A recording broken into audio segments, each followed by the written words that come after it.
Hey everyone, Erin Ezips here for CSM Practice. Today, I'm going to walk you through a sales handoff process and form, which you could actually download the template if you'd like to use it. The link to download it is going to be in the link to this video, so go check that out. And in the meantime, I have Tiffany Moran, who actually created that template for you. So thank her in the comments, please. She's pretty awesome for that. And Tiffany, we're going to talk about the sales handoff process, the form that you've created. And this is really to help many companies where they have this little bit of a challenge to pass the knowledge from sales to customer success. And you've been in customer success for maybe a decade now. So tell me a little bit about your experience when you were just starting as a customer success manager and later on as you managed being the head of customer success. What are the main core issues that starts emerging when we don't have a solid sales handoff process from account managers to customer success managers?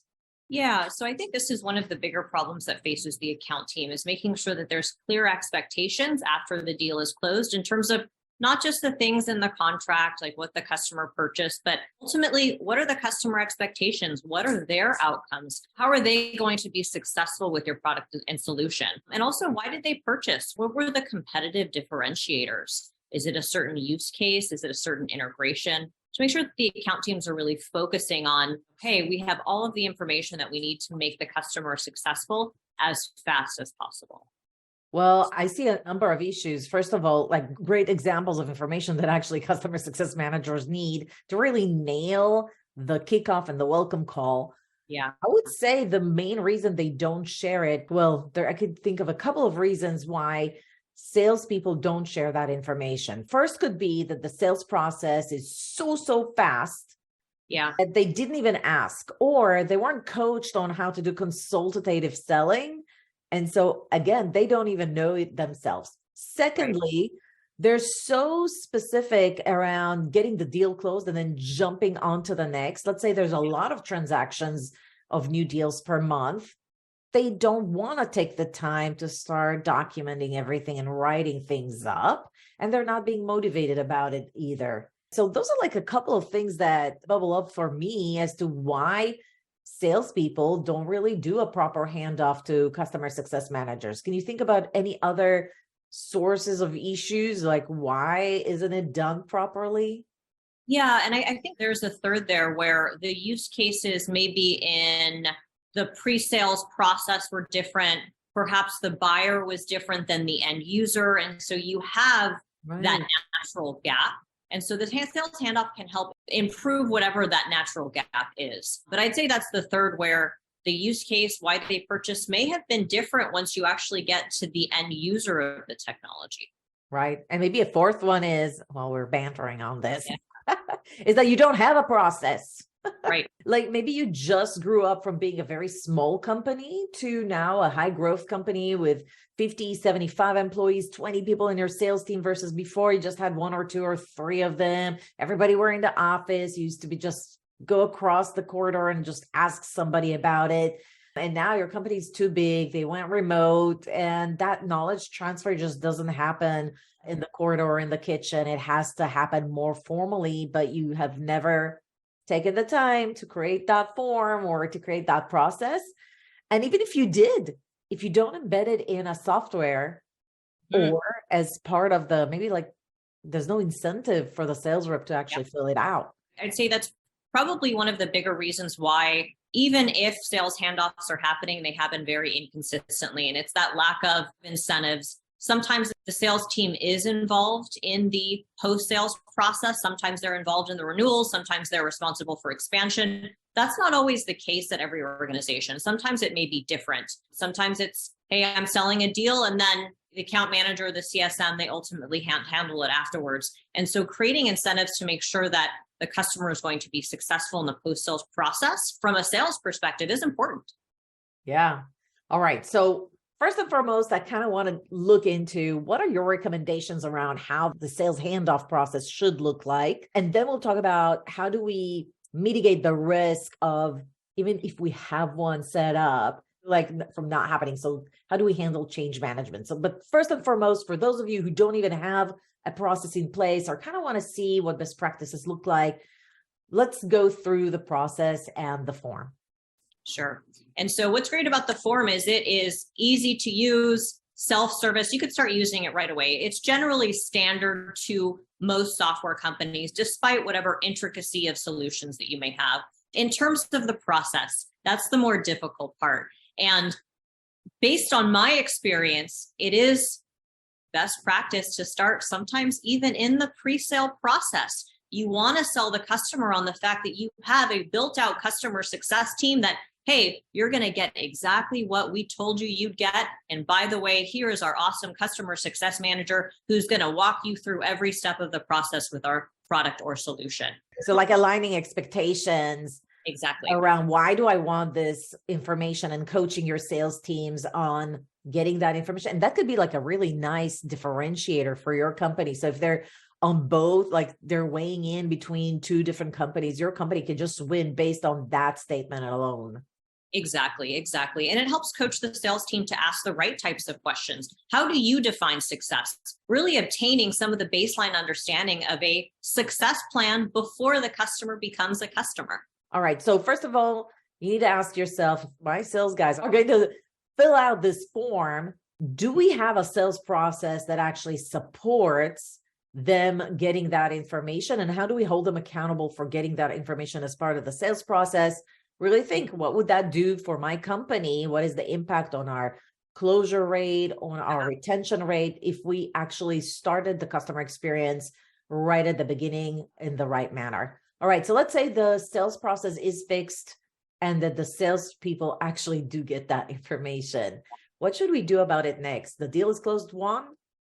So the deal is closed, and then you schedule an internal handoff with not just the salesperson, but really all of the core people involved in the account team. And this may vary depending on the organization. Sometimes it may be someone involved in professional services. Sometimes it's sales and engineering, technical account management, but ultimately someone between sales and customer success. And this can be automated depending on the product set, depending on the ARR. It shouldn't always be a heavy lift depending on the customer, especially if you're mostly that one-to-many. It should be automated. But for those larger ARR deals, for those larger enterprise-wide customers, scheduling an internal kickoff call where you're going through the transition process, you're going through that form. And I think what's different about this handoff process than what I've seen with others, it asks, how can the account teams work successfully together? Every salesperson operates differently. Every CSM operates differently. And so you're setting expectations with the internal teams about, hey, here, me as a CSM, here's how I work best. And how could I be working best with you? Which I think is one of the bigger gaps in a lot of this handoff. Sometimes it's a handoff process and all of a sudden you run into internal issues with friction between sales and customer success. And the handoff can really help avoid some of those issues really early on. Okay, so I'm hearing a couple of things. I'm hearing, first of all, it depends on the type of the deal.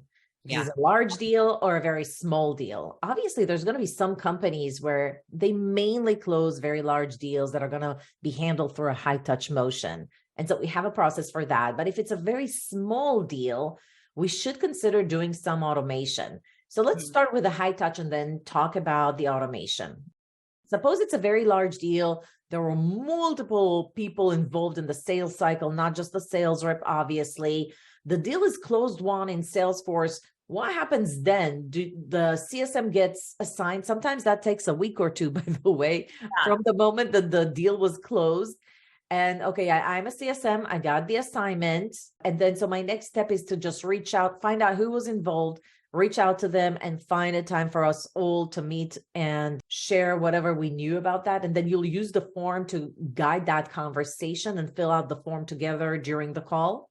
Mm-hmm. And so you can actually automate that handoff process. You do that for a large enterprise deal? You would automate it, not have the meeting? There's a pipeline. And so once the sale reaches a certain level of the pipeline, you can alert, say, the directors of customer success to say, hey, there's a deal pending closure. Start considering who should be the customer success manager on the account. And then once the deal closes, you can create automated alerts to the different teams saying, hey, congratulations, we have a new process. It is now time to kick off the account handoff.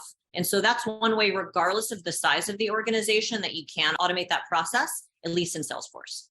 Got it. That's a really good idea. First of all, start assigning your CSM as soon as the deal gets to 90% probability level or a certain phase where it's just, you already got the verbal agreement. Go figure out who's going to be the CSM so that they can start the handoff even before legal actually finished all their procurement shenanigans. All right. So that's one. And then you're saying in Salesforce, you can even do automation for high touch. You could start the scheduling process ahead of time. And I really like that. Okay, what do you do about the form? Do you fill out the form during the call? Do you send it in advance? What are the chances that anybody's going to fill it out like that? Yeah. So at some organizations, I will have sales fill it out.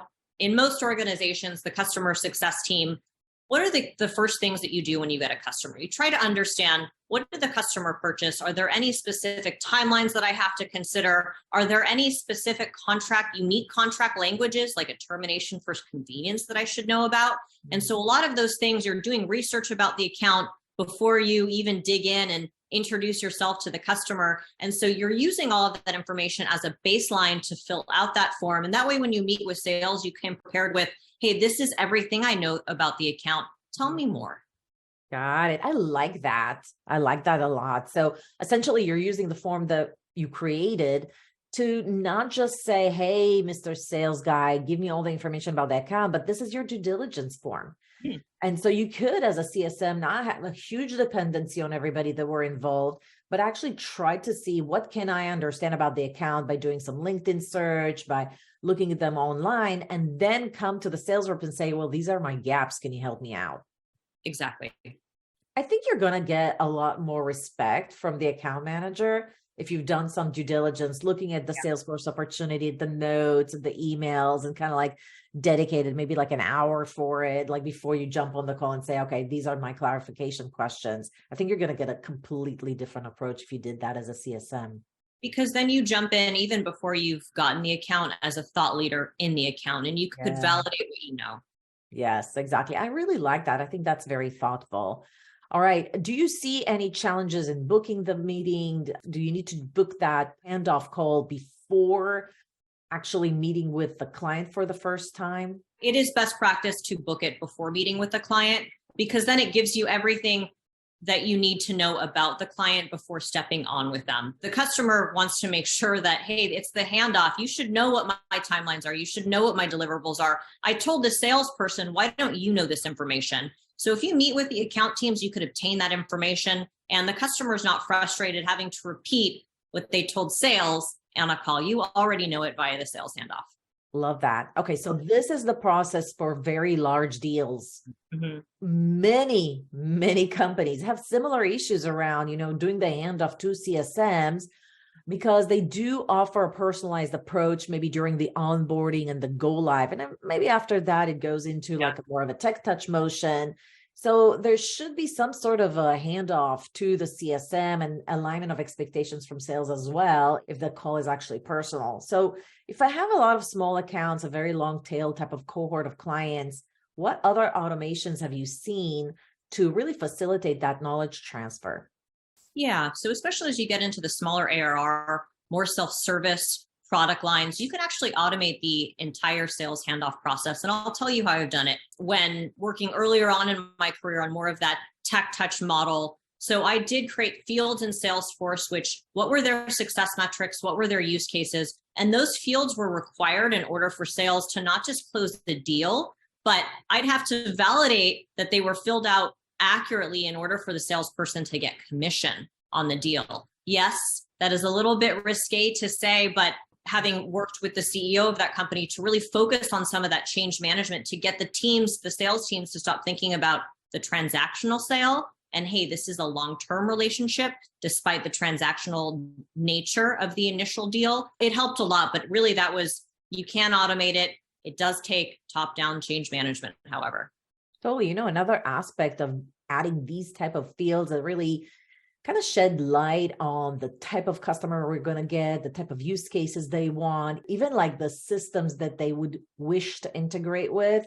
I think that really helps companies focus on ICP And Exactly. ICP, that means like the ideal customer profile. Because I just had an interview with another executive in customer success, Adia Loni, and she said, they had a lot of issues during onboarding and a lot of churn in year one at some period of time, many, many years ago, at a company that she worked at. And she said that one of the things that they had to do is go through an ICP exercise. And then whenever a customer did not meet certain criteria, the sales team had to actually go through an approval process before they could close the deal. So I think adding these kind of fields is not just good for better sales handoff, but also for the CEO to know if we do have bad deals coming in, bad customer fit, can I find it quickly? And can I see, the ones that churn, what were their use cases? What were the systems that they were wishing to integrate with? What was like all those things? So I actually think it has a dual benefit. Not to digress too much. So you're adding additional fields and you call it out that they need to fill it out. You make the mandatory required fields to close the deal. I would say you can even say that they have to be filled out to qualify the lead or to move them into a verbal agreement or whatever. I think that would be important because that will enforce to have the right consultative conversations that salespeople have with their prospects. Exactly. And at the end of the day, it is a lot easier and faster of a sales process if you're selling to the right types of customers. So getting sales to ask some of those questions, or at least think about some of those questions early on, is helpful for the sales team, and even more helpful once you do close the deal and you can do that successful handoff to customer success. So insofar, we talked about two aspects that probably needs to be changed in the sales process itself to nail that sales handoff process. One, your sales rep needs to be coached and trained on how to do value selling. And B, you probably need to change a few things in your sales force to make those fields mandatory to reinforce change management and coach sales reps to actually ask the right questions and make sure that you got the ideal customer profile into your pipeline. Yeah. And I think 3, automation. So where could we start creating alerts earlier on? That way my directors, my managers know, hey, there's customers on deck that I need to start preparing for earlier on. Yeah. Okay. So automation wise, one tip that you gave was add alerts. So start alerting the director of customer success that they're going to have a new account signing up way earlier before the deal is closed won. So maybe that when it's like 90% or when the deal is ready to be closed. And then the other thing that you mentioned is add those fields that denote the use case and all other important things for us during the sales handoff inside the opportunity and make those required fields. Is there any other automations that you would consider for smaller deals just to help me scale that process? Adding the fields in Salesforce, I think that's the main automation. But I think what's really important there is making sure that you're adding the right types of field and not too many. Ultimately, if you add too many fields, the salesperson stops creating opportunities to begin with, and that becomes an even bigger challenge. So it's working with your sales leader to understand, all right, what's the most important information that I need from both the pre-sales, but also post-sales standpoint. And then in terms of automation, I have created dashboards where my directors of customer success are able to manage some of those pre-sale deal flow processes where it's, hey, where could I actually get involved in the pre-sales process to show them, to tell the customer about my team. But then also when I'm doing planning from a headcount standpoint, I could start doing that early on by looking at what are the forecasted deals set to close this quarter and the next, because I need to start doing some capacity planning there. 100%. Love that. Okay, so we talked about automation in your CRM system. We talked about potential changes to the sales process itself, as well as what are best practices that a CSM should do as they approach the sales handoff to really nail that experience internally as well as for the client. Let's dig into the sales form. Perfect. All right. And so this is my handoff form template. And it starts out with just the basic internal information. What's the company name? Who's the CSM assigned? Salesperson? Any other key stakeholders within the account team, professional services, technical account management, what have you. ARR, close date, solutions, all of the basic things that you're going to get from the contract. So let's dig in. First, we have stakeholders. And so one important thing that I wanted to call out here with stakeholders is your stakeholders may be different from the pre-sale to post-sales process. The decision maker for the renewal may be different than the decision maker for the initial deal. And so those are things that you as the account team want to make sure that you're asking and covering so that you know the full account penetration and are talking to the right people and always thinking about, is the customer going to be successful to ultimately renew? Who is in charge of making sure that that happens when the time comes? Yeah, you know what I would recommend? If you guys are going to download this template, I would add additional subfields and actually call out what stakeholders should you be targeting or mapping out as a CSM. Do you need to know who the CEO is? Do you need to know who's the person in procurement that you're going to work on renewals? If you have multiple sites, who's the technical person you're going to work on each site? Who's the executive sponsor that's going to actually renew, or you may need to meet with them on a quarterly basis? And make your guess based then on LinkedIn, and then ask the sales rep, what does he think if your list is complete? Yep, exactly. And also making sure that these contacts are not just on this form, but also in Salesforce. And so there usually is a gap. And so sometimes it takes the unfun activity of doing data entry, but it is important for the success of the account long-term. Yeah, like for example, the project manager is going to help implement it, or the sysadmin from IT who's going to help approve the implementation if there's any kind of integrations, or the BI person who's going to give you all the data for your system. All of these things you actually need to list out, and they probably are not going to be in Salesforce, but as you find them out, I think that's such an important tip to have that discipline to put them into the CRM system. Yeah. All right. So what's the next thing? Objectives. All right, moving on to, and I think I'd mentioned earlier, a lot of this handoff should be the baseline for a success plan. And so let's jump into our customer success objectives. And so why did the customer purchase you? What are they hoping to accomplish with your service or solution? And I wanted to call this out specifically because it should be things that the customer says, yes, we have accomplished it, and yes, we will renew. There may be other things that are nice to have, like say time savings or the project's completed on time. Those are not outcomes. What's the outcome? Is it ROI? Is it cost savings? What are the quantifiable measures that if accomplished, the customer will not just renew, but expand with us? Love that. And then you put in, why did they purchase? You know, I always have like this, okay, it's important to know why they purchased, but more importantly is what else they might be interested in. So let's see what you got here.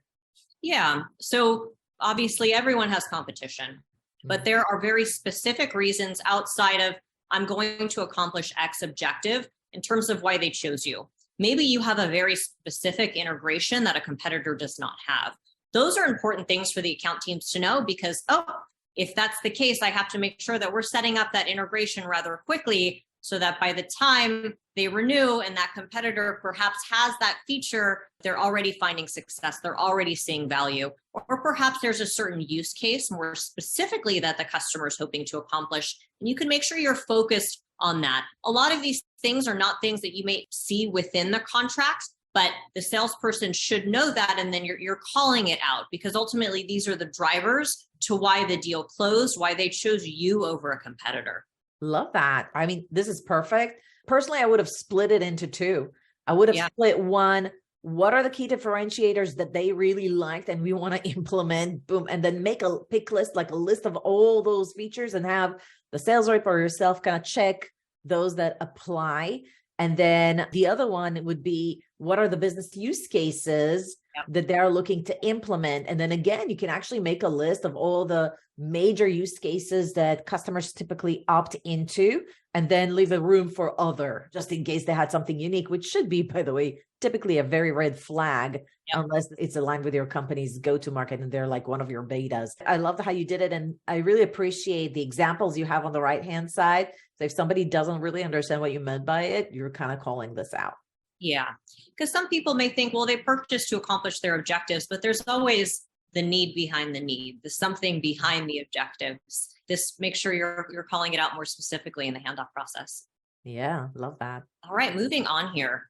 And so this gets into the specific quantifiable numbers. So your customer may want to purchase you because there's ROI in your solution. Perhaps there's cost savings with your solution. This allows you to make sure that it is quantifiable. Well, what are their baselines? How is the customer actually going to measure it? Everyone wants ROI with your solution, but you want to hear it straight from the customer's mouth, straight from perhaps the salesperson heard in the pre-sales process with how that's going to be measured. Because if there is no how, then the customer is going to become at risk eventually. I'll give you an example. Customer may want $3 million in ROI. Upon renewal, they say, well, we know that we received ROI. However, we can't quantify it.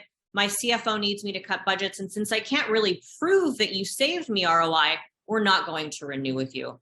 So this is an important component. And it also understands, is there baseline numbers? Is there baseline cost savings? Where is the customer at now in terms of those KPIs, in terms of how they're measuring those objectives? And where are they at once they renew? Because that's your value, that improvement on those KPIs, improvement on those objectives. Yeah, I would say this is like probably the most difficult conversation. The sales rep might not know. Even the customer, sometimes they're not very good at tracking baseline data. And so if you don't have that, I think this kind of like expands the conversation. Okay, you've done your due diligence, you met with the sales team members and tried to fill this out. And then if nobody knows, do you use this due diligence form to then during kickoff or the welcome call to try and fill in the gaps and say, hey, Mr. Customer, this is everything I know about you. I'm just not sure how you're going to address that. How are you going to justify ROI when the renewal comes, and like have that conversation, show him that there's a gap, like something that you don't know. And ultimately coaching the customer on how to obtain that information.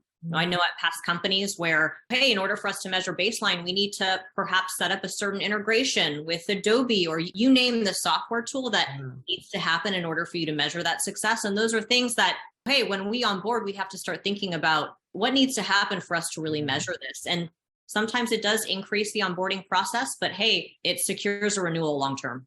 100%. I will say I met with another person, Eyal Maor, who did an interview with me on the YouTube channel about calculating ROI. When I talk to customer success executives about calculating ROI, their customers don't have a baseline. Sometimes they're using industry standards. So they will take the benchmark data for what the standard is, and they show that this is how they can quantify it via dollars. So let's say I shaved off 10 hours and each hour is $1,000. So here we go. I shaved you $10,000 and that's why it's justifiable, whatever. I'm just saying sometimes you could leverage industry data. Absolutely agreed. And that's good to do regardless, because say a customer is performing, their baseline data is worse than benchmark. That just shows you, hey, you should achieve not just benchmark, but beyond that. So regardless, having that information is helpful to help push the customer along to best practice. 100%. What else are you trying to find out before you meet with a client? Any timelines and milestones. So what's the critical path? What's the customer expecting? Are there any specific deadlines? I know with some products and solutions that I've sold into, we need to make sure we're keeping in mind development sprint times, because if we don't have something accomplished within a certain time, there may be code freezes, at which point have fun implementing your solution for the next several months. So these are intricate internal customer timelines outside of, hey, we need to contractually agree to an implementation by X date that you should be considering. 100%. Tell me a little bit about risks. What kind of risks have you found in the past when you were just inheriting a customer from sales? Are there inherent risks already embedded with that client that you should be aware of? If so, what kind of risks have you seen? So there may be several risks. We talk about selling to the right types of customers. That doesn't always happen. Sometimes customers have unclear expectations. Sometimes they may be operating with perhaps not the most ideal fit use cases, or I have seen it where customers don't even perhaps have the internal infrastructure to implement your solution. So those are clear risks that it is better to identify as early on as possible, and also gets the account teams thinking about, all right, given these risks, what are the things that we need to do despite them to still make sure the customer is successful? Contract details we can go through quickly. It's the basic details. What did they purchase? What are the services? What's the term length? Are there any unique languages like termination for convenience? Are there any advocacy promises? Did the customer promise a case study? All of those things that you should start thinking about and really be uncovering from the contract. Every contract is unique and there are the stipulations, but these are some core things that I've seen customer success teams should make sure that they're reviewing and calling out more specifically, because termination for convenience, that automatically becomes a more risky customer, for example. Love it. But finally, My favorite section, and I think one that I haven't really seen in a lot of other sales handoffs is, are there any other details that the account team should know to be successful? How does a certain salesperson like to work? For example, if they say, CSM, I like you to handle the day-to-day because I want to focus my time on really prospecting, hunting the other departments within the customer to focus on that expansion. Okay, that's good to know. Versus I have worked with salespeople that do want to be more involved. They do want to be involved in most of the meetings and what have you. And all right, you could work that out within the account teams, but ultimately setting expectations about how sales, customer success should be operating, because everyone is different. Yes, there are roles and responsibilities that you will follow, but there's also personal preferences that I think you should be considering to make sure there's not internal friction that's preventing the customer from being successful, preventing the customer from expanding. Yeah, I mean, it even goes down to just simple stuff like, do they have Zoom or do they use Microsoft Teams? Do they prefer emails or do they prefer, like, I don't know, Slack channel texting? And do they have one that they want to add you in as a CSM so that it's easy for them to communicate with you? I mean, all of these are very important considerations, especially for larger accounts. I like the saying that goes like, meet the customer where they are. Exactly. And you called it out, making sure you get an understanding of how does the customer like to communicate? Because as a CSM, you need to adapt to your customer preferences while still pushing them to be as successful as possible. 100%. Awesome. Very thoughtful framework. And so we went through the process. How can we do it in an agile manner for both high touch and low touch, as well as the actual form, tips for do's and don'ts. If somebody doesn't have a sales handoff or the sales handoff just is not working, what do you think is the next step? What should they be doing? Just get started somewhere. Perhaps try with some very big, larger trial accounts, prove out the success, because the more successful, if you're able to prove the success, more success will come. Others will start making this process mandatory. I think I've mentioned it in the past, but I've had CEOs down, make sure this is a requirement with their sales team, that handoff process, making sure the sales team's asking the right questions. And so just start somewhere.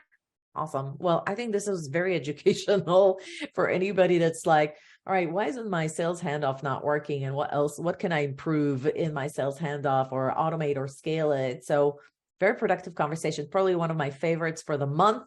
I really appreciate you for coming into the podcast and sharing your best practices and allowing us to bring the template into our resource library. So you can find on our website, csmpractice.com, a resource library, and you could filter for templates and download this one. Major kudos to you, Tiffany, for including that and bringing it to the CSM community. This is one of my favorite subjects as well. So happy to share the knowledge. Awesome. Mine too. All right. And if you enjoyed this video, give it a like. Connect with Tiffany online on LinkedIn. I'm sure she'll be happy to connect to as many of you as possible. If you have more questions about sales handoff, how to automate, how to handle change management, whatever it is, add it in the comments below. We'll address it as soon as they come up. And of course, subscribe to the channel. It helps the channel. Obviously, it helps the podcast, and we'd love to connect. So thank you for watching, and I'll see you next video.